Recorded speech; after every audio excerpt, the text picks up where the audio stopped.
There's an article that the one and only Tom Henderson posted. Tom, you guys might have seen him. He comes by to stream every once in a while. He's the owner and operator of Insider Gaming. He has lots of connections, especially with Ubisoft, and has had some very accurate reporting in the past. So he's not one to just like make stuff up, right? So yeah, shout out to Tom. Tom does great work.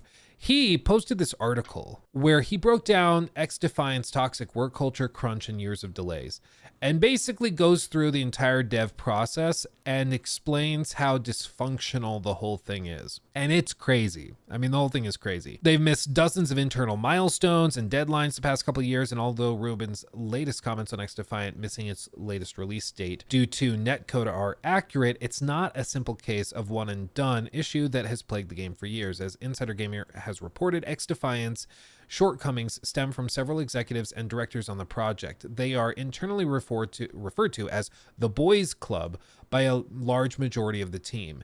At first, the Boys Club was the name given to a select few individuals who caused consistent problems for the game's development, and the term was collectively agreed upon by some members of the team to feel a sense of camaraderie. But a couple of years later, that group grew to a dozen or so, both male and female individuals, and its term has evolved into something much more bitter in the studio. The group has been the cause of missed deadlines, crunch, toxic work environment, and multiple people leaving the project. While there isn't an exact date on when the club evolved into something more sinister, several sources stated that the change became the most apparent around the time that the Tom Clancy brand was dropped, publicly announced early 2022. Before the decision, the game was intended to be released in the holiday of 21 without any significant issues that plague the game today. The change meant more freedom for the project, allowing the Boys Club to make unnecessary changes, which has had a domino effect on the progress of the game. Despite the warnings from the team, it's currently added over 2 years to the game's development cycle. Eventually, things got so bad that XDefiant's toxic work culture, crunch, and internal problems became so prevalent that knowledge of the Boys Club even spread to other studios at Ubisoft. Interesting. The issue with the Boys Club isn't that it's managers or directors telling developers what to do. After all, that's their job, but it's the lack of work ethic, unpleasant behavior, and the egos from these individuals that have created a really unhealthy place to work, said sources. Quote, one member has no design experience or people experience and has been given directorial powers because of personal friendships, said one source. Ugh, nepotism at its best. It means that developers are left with responsibilities beyond their original job descriptions, told to work tedious hours of overtime to complete tasks, and are often shrugged aside when suggestions don't align with the views of higher-ups.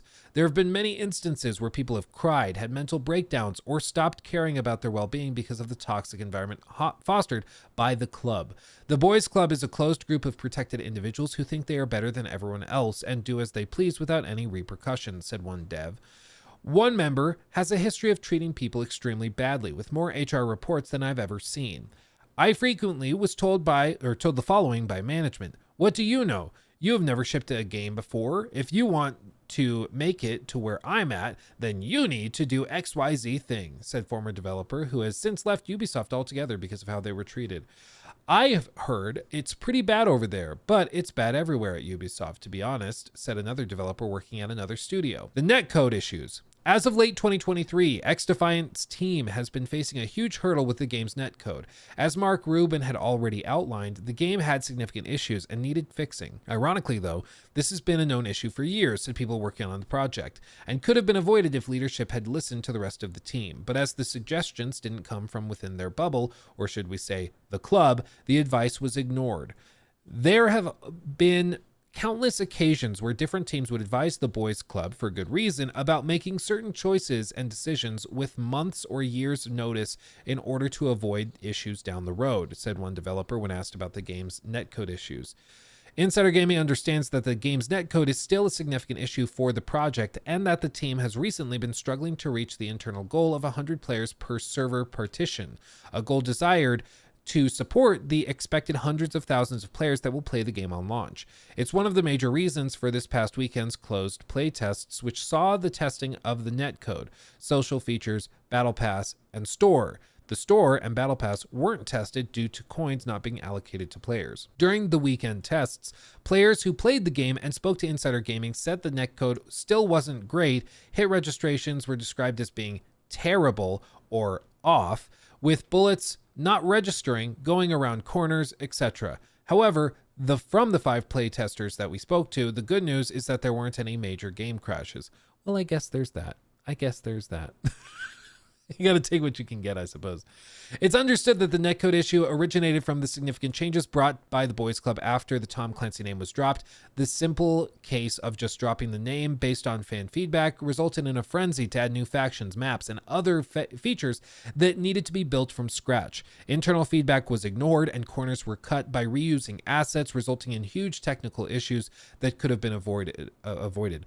Mark Rubin has said that he will update the game's status in coming weeks, but Insider Gaming understands that the game is currently undergoing as many internal playtests as possible. I mean, it's why, like, when people, I think it was Helldivers, when that first dropped and they hit server caps and stuff, people were like, well, just add more servers, right? Just add more servers. Pay for more. Easy. It's not always that easy. Like, with network code, there's all sorts of issues with how you actually juggle and manage a certain number of players, how you handle those players talking to the server and the server talking to the players and pairing them up together and finding ways for them to work together. It can be quite complicated. And if you didn't do the legwork, or if you weren't anticipating millions of players or hundreds of thousands of players, then you can find yourself in some real trouble. And it sounds like that's what's happened here. Is like, they all were warned, the Boys Club was warned about these issues years before and just didn't listen. And now they're suffering as a result of it. In our previous report, we reported that XDefiant's delays have stemmed from the never-ending pursuit of chasing Call of Duty, which has resulted in devs becoming increasingly frustrated with the project's lack of progress. This isn't an issue that caused the recent delay, but an issue that has plagued the game for years and a subject that the Boys Club finds sensitive when brought up internally. And after our past report, seemingly publicly too. While there's no question that a new first-person shooter should take inspiration from other popular titles on the market, sources who spoke to Insider Gaming said that it became evident really quickly that Call of Duty was the only title that leadership was interested in. Sources said that almost every very creative decision for the best part of 2 years quickly ended within the same rhetorical question: what would Call of Duty do? As Mark Rubin said in his response to our original report, quote, "The game remains the same that you played already, which we have strived to make as fun as possible, and we feel confident about this. Insider Gaming understands that this is true. There haven't been any significant changes to the game since its last public playtest, and almost all of the additional features have been delayed in order to be implemented into the game's seasons because of constant project pushbacks. This includes any form of true progression or challenges, including prestiging and weapons challenges and other features that have been discussed, such as kill cams, kill streaks, theater mode, a competitive mode, private matches, and more." Let's see. Speaking on the Boys Club and its pursuit of COD, one source said, quote, "They will nitpick the feature to their liking, similar to COD, and tell the design and production teams to come back later once they have made the appropriate changes. Even once the team makes those changes, the Boys Club will come up with something else, and the process will repeat again for months, all resulting in either the feature finally being implemented into the game or being cut entirely." Another source said the constant changing of approved features and adding new features that don't really affect the game has pushed us back significantly, probably a year or so at this point. That's a lot. That's a lot. So where are they now? Well, as outlined in our previous report, XDefiant is not currently canceled following the insanely popular open playtest. Ubisoft has some expectations that the game could be the free-to-play hit that they've been looking for a number of years. That's why the internal goal right now is to get the game out the door, but it's unclear how long it will take to fix the game's current issues. We'll have to wait on Mark Rubin's update for that one. Little sassy, I love it. Internally, some developers believe that seasonal content targets will almost certainly be missed due to ongoing issues, lack of resources unless the game is a stellar hit, and just staff wanting the XD saga to be over so they can move on to other projects. At this time of writing, there's no release date set for XDefiant, and Insider Gaming understands that the past generation console versions for the PS4 and Xbox One have also been canceled. Unfortunately, XDefiant's story is a common one within the industry, but it should be talked about, reported on, and taken seriously. immediately. Yeah. Quote, it's clear that the video game industry is not in a good place right now, but something has to be done. Whether it's the unionization of workers or something else, something has to be done for contractors and workers in the video game industry.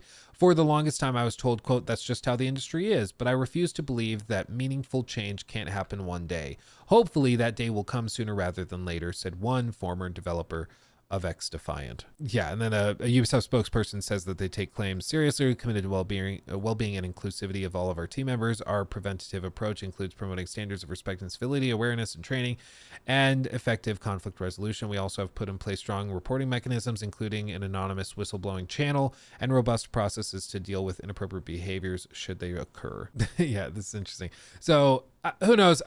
But basically, like Tom Henderson did a video breaking down this same exact thing, and he was actually copyright struck by Ubisoft for covering and talking about this in a YouTube video. So maybe this will get copyright struck too. But based on applicable copyright law, we removed your video from YouTube. XDefiant, the truth behind toxic work culture, dev crunch, and delays at Ubisoft.